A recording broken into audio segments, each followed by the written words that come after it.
The man places his head on the machine, and white light keeps flashing. The machine begins to read the data. Then he places his thumb on the button. He extracts a small amount of blood. The medical checkup is complete. Although it's just a simple checkup, the man feels a bit confused. After all, he's been flying planes for 30 years, yet this is the first time he's checking his eyesight. However, this seemingly ordinary checkup is destined to become the biggest regret of his life. Nick is an experienced helicopter pilot. His daily job is to transport clients to the snow mountains. Then he transforms the helicopter and races back to the airport with his best friend. In the past 30 years, no flight mission has ever defeated him. But now there is one thing that catches him off guard.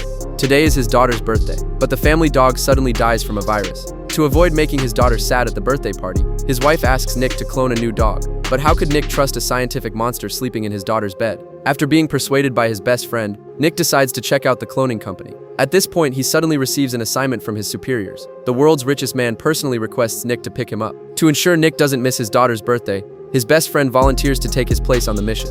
Soon after, the taxi driver wakes up the still sleeping Nick and tells him that they've arrived at the cloning company. Nick enters the company, and the sales associate enthusiastically introduces the products to him. Cloning technology has become very advanced. All they need to do is create a blank embryo and implant the genes and memories into it to create an exact replica of the original. The most amazing part is the clone has no idea that it was created through cloning.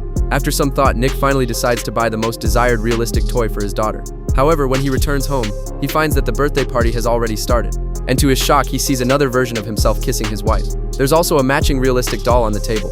Shocked, Nick is about to rush in to investigate, but he is suddenly stopped by a man and a woman. They casually exchange a few polite words and then immediately begin to attack.